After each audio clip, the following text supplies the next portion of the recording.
இந்த வீடியோவில் நம்ம பார்க்க போகிறது ப்ரீமியர் ப்ரோவில் இப்போ புதுசாக வந்திருக்க மாஸ்க் ஃபீச்சர் பற்றி தான் பார்க்க போகிறோம். ஸோ நான் ஒரு வீடியோவை இப்படி ட்ராக் பண்ணிக்கிறேன். எனக்கு டைம்லைன் க்ரியேட் ஆயிடுச்சு. இதை ஃபிட் கொடுத்துக்கிறேன். யூஸ்வலாக பழைய அப்டேட்டில் பார்த்தீங்கன்னா ப்ரீமியர் ப்ரோவில் ஏதாவது ஒரு வீடியோவை நம்ம கிளிக் பண்ணால் எஃப்எக்ஸ் கண்ட்ரோலரில் ஒப்பாசிட்டி கீழேயே மாஸ்க்குன்ற ஒரு ஆப்ஷன் இருக்கும். பட் அதை இப்போ ரிமூவ் பண்ணிட்டாங்க. இப்போது மாஸ்கிங் ஃபீச்சரை ஒரு டூலாகவே கொண்டு வந்துட்டாங்க. ஸோ இந்த இடத்துல பார்த்தீங்கன்னா உங்களுக்கு object mask, rectangle mask and pen mask அப்படின்னு இருக்கும். ஸோ நம்ம ஒவ்வொரு மாஸ்க் பற்றி பார்க்கலாம்.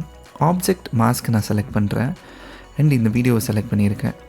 இந்த ஆப்ஜெக்ட் மாஸ்க் என்ன பண்ணுன்னா ஆஃப்டர் எஃபெக்ட்ஸ் மாதிரி, ஸோ நான் எந்த இடத்துல வைக்கிறேனோ அந்த ஆப்ஜெக்டை ஹைலைட் பண்ணும். ஃபார் எக்ஸாம்பிள் நான் இவரை செலக்ட் பண்ணுறேன். செலக்ட் பண்ணோடனே ஆட்டோமேட்டிக்காக அந்த ரன்னிங் ஹேண்ட்ஸ் வந்துருச்சு பார்த்தீங்களா. ஸோ நான் செலக்ட் பண்ணிட்டேன். இது ஒரு அட்வான்ஸ் ஃபீச்சர். இப்போ நான் அவரை செலக்ட் பண்ண உடனே இந்த இடத்துல எஃப்எக்ஸ் கண்ட்ரோலரில் ட்ராக்கர் அப்படின்னு ஒரு ஆப்ஷன் இருக்கும். அதில் இந்த ப்ளே பட்டன் நீங்கள் செலக்ட் பண்ணணும். ஸோ உங்களுக்கு இந்த மாதிரி ட்ராக்கிங் ஆகும். அதேமாதிரி இந்த இடத்துல பார்த்தீங்கன்னா ஒவ்வொரு ஃப்ரேமாக ரீட் ஆகிட்டுருக்கு பார்த்தீங்களா. ஓகே, அது ட்ராக் ஆகட்டும். உங்களுக்கு graphic design and video editing தமிழில் கற்றுக்கணுன்னு ஆசைப்பட்டீங்கன்னா நான் உங்களுக்கு டேரெக்டாகவே ஆன்லைன் கிளாஸஸ் எடுத்து சொல்லித்தரேன். இந்த கோர்ஸ் நீங்கள் முடித்தோடனே எப்படி ஒரு ஃப்ரீலான்சிங்காக பிஸ்னஸ் எடுத்து பண்ணலான்றதை பற்றியும் உங்களுக்கு சொல்லிக் கொடுப்போம். நீங்கள் இன்ட்ரெஸ்ட்டாக இருந்தீங்கன்னா டிஸ்கிரிப்ஷனில் இருக்க கான்டாக்ட்டுக்கு வாட்ஸ்அப் பண்ணுங்கள். இப்போது ட்ராக்கிங் முடிஞ்சிருச்சு.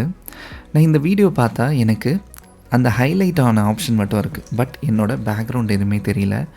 யூஸ்வலாக ப்ரீமியரில் ஃபஸ்ட்டெல்லாம் நம்ம மார்க் பண்ண உடனே ஆட்டோமேட்டிக்காகவே பேக்ரவுண்ட் மாஸ்க் ஆயிரும். இதில் நீங்கள் என்ன பண்ணணுன்னா, இப்போ ஃபார் எக்ஸாம்பிள் உங்களுக்கு இந்த பர்சன் மட்டும் வேணும்னா இப்படியே நீங்கள் வச்சுக்கலாம். அப்படி இல்லை உங்களுக்கு இந்த பர்சனை தவிர மீதி எல்லாம் தெரியணுன்னா இந்த இடத்துல இன்வெர்ட் அப்படின்னு ஒரு ஆப்ஷன் இருக்கும், இது கொடுக்கணும். பட் நான் இப்போதைக்கு என்ன பண்ண போகிறேன்னா இந்த பர்சனை மட்டும் மாஸ்க் பண்ண போகிறேன். இந்த இடத்துல ஆப்ஜெக்ட் மாஸ்க் அப்படின்னு ஒன்று இருக்கும். இந்த இடத்துல ரைட் கிளிக் பண்ணிவிட்டு சேஞ்ச் டு ஒப்பாசிட்டி மாஸ்க் இது கொடுத்தீங்கன்னா உங்களுக்கு இந்த மாதிரி வந்துடும். உங்களுக்கு ஒப்பாசிட்டியில் மாஸ்க் ஆயிரும். இதுலேயும் நீங்கள் இப்போ சப்போஸ் இவரை தவிர மீதி எல்லாம் தெரியணுன்னா இன்வெர்டட் கொடுத்தீங்கன்னா உங்களுக்கு இந்த மாதிரி வந்துடும். ஸோ உங்களுக்கு இந்த மாதிரி ரெட் கலராக உங்களுக்கு தெரியுது, இது வேண்டான்னு நினச்சிங்கன்னா இந்த இடத்துல போயிட்டு நன் கொடுத்தீங்கன்னா போயிடும். அது ஒன்றும் இல்லை, உங்களோட மாஸ்கிங் ஏரியாவை காட்டுறதுக்காக. இப்போ நான் ப்ளே பண்ணேன்னா பிளாக்காக தெரியும். ஏன்னா என்னோடய பேக்ரவுண்ட் பிளாக்காக இருக்குது. நான் பேக்ரவுண்டில் சும்மா ஒரு இமேஜ் நான் உங்களுக்கு வச்சு காமிக்கிறேன். ஸோ இப்போ பார்த்தீங்கன்னா அந்த பேக்ரவுண்டில் இருக்க இமேஜ் தான் தெரியும். ஸோ இந்த மாதிரி மாஸ்கிங் எங்கே யூஸ் பண்ணுவாங்கன்னா ஒரு பர்சனை பிளர் பண்ணுறதுக்கு, இல்லைனா ஒரு பர்சனை ரிமூவ் பண்ணுறதுக்கு யூஸ் பண்ணுவாங்க. ஓகே, ஸோ நம்ம நெக்ஸ்ட் டைப் ஆஃப் மாஸ்கிங் பார்க்கலாம். Next type of masking rectangle masking tool. இந்த மாஸ்கிங் எங்கே நம்ம யூஸ் பண்ணலான்னா, இப்போ ஃபார் எக்ஸாம்பிள் ஒரு வீடு இருக்குன்னு வைங்களேன். இதை நான் ஃபிட் வச்சுருக்கேன். இந்த இமேஜ் பெருசாக இருக்கிறதால நான் ஸ்கேல் பண்ணிக்கிறேன். ஓகே, ஸோ உங்களோட வீடியோவில் இந்த மாதிரி ஸ்கொயரான ஏரியாஸ் ஏதாவது ஒரு இடத்துல இருந்ததுன்னா அதை நீங்கள் மாஸ்க் பண்ண இந்த ஆப்ஷன் யூஸ் பண்ணிக்கலாம். இதை கிளிக் பண்ணி ஹோல்ட் பண்ணிங்கன்னா உங்களுக்கு இந்த மாதிரி காமிக்கும். இதில் ரெக்டாங்கிள் மாஸ்க் டூல் செலக்ட் பண்ணிக்கிட்டேன். ஒன்றும் இல்லை, இப்படி ஜஸ்ட் கிளிக் பண்ணி இந்த மாதிரி நான் ட்ராக் பண்ணுன்னா எனக்கு அந்த விண்டோ மட்டும் செலக்ட் ஆகிரும். இதை நீங்கள் மாஸ்க் பண்ணுறது ரொம்ப சிம்பிள். ஸோ நம்ம லாஸ்ட்டாக பார்த்த அதே மெத்தட் தான். இந்த இடத்துல போய்ட்டு right click change to opacity mask கொடுத்திங்கன்னா இந்த மாதிரி மாறிடும். ஸோ எனக்கு அந்த விண்டோவை மட்டும் நான் மாஸ்க் பண்ணோம். ஸோ இந்த இடத்துல இன்வெர்டட் கொடுக்குறேன். எனக்கு அந்த விண்டோ மட்டும் மாஸ்க் ஆயிடுச்சு. நீங்கள் பேக்ரவுண்டில் எந்த வீடியோ போட்டிங்கனாலும் அந்த வீடியோ உங்களுக்கு தெரியும். ஸோ நெக்ஸ்ட் நம்ம பார்க்க போகிறது பென் டூல் மாஸ்க். இது ரொம்பவே இம்பார்ட்டண்டான ஒரு மாஸ்கிங் டூல். ஸோ இதை ஃபுல்லாக நீங்கள் கவனிச்சிங்கன்னா தான் உங்களுக்கு ரொம்ப ஈஸியாக புரியும். ஸோ நான் ஒரு வீடியோ ட்ராக் பண்ணுறேன். இந்த மாதிரி மாஸ்கிங் எந்த இடத்துல யூஸ் பண்ணுவாங்கன்னா, இந்த மாதிரி வாக் பண்ணுறாங்களே அப்போது ட்ரான்சிஷன்ஸ்க்காக யூஸ் பண்ணுவாங்க.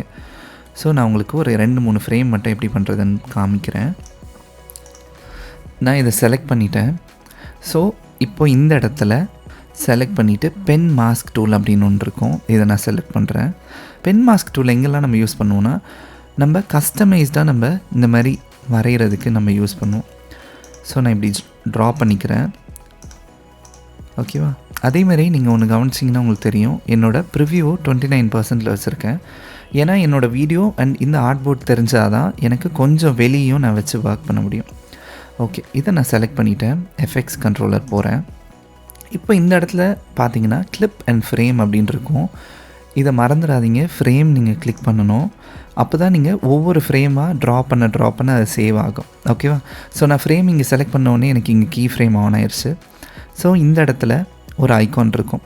இது வந்து ஸ்டெப் ஃபார்வர்ட் 1 ஃப்ரேம் அப்படின்னு இருக்கும். என்னென்னா ஒரு ஃப்ரேம் நெக்ஸ்ட் போகும். இதை நான் செலக்ட் பண்ணிக்கிறேன் அண்ட் இந்த மாதிரி நான் மூவ் பண்ணிக்கிறேன். ஓகேவா? நல்லா ஞாபகம் வச்சுக்கோங்க, நீங்கள் ஃபஸ்ட்டு க்ரியேட் பண்ணும்போது இந்த டூலும் பென் மாஸ்க் டூலும் அண்ட் நெக்ஸ்ட் இந்த மாதிரி மூவ் பண்ணுறதுக்கு செலெக்ஷன் டூல் தான் யூஸ் பண்ணணும். தெரியாமல் பென் டூல் செலக்ட் பண்ணிடாதீங்க. ஸோ இந்த மாதிரி நான் மூவ் பண்ணிக்கிறேன். மறுபடியும் அடுத்த ஃப்ரேம். ஸோ இந்த மாதிரி நான் ட்ரா பண்ணிக்கிறேன்.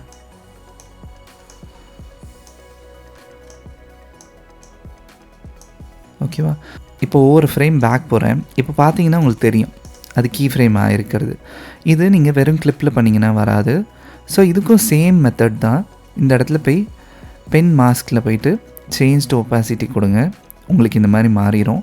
மோஸ்ட்டாக இன்வெர்ட் தான் யூஸ் பண்ணணும். ஸோ இன்வெர்ட் கொடுத்தீங்கன்னா உங்களுக்கு பேக்ரவுண்ட் இந்த மாதிரி இருக்கும்.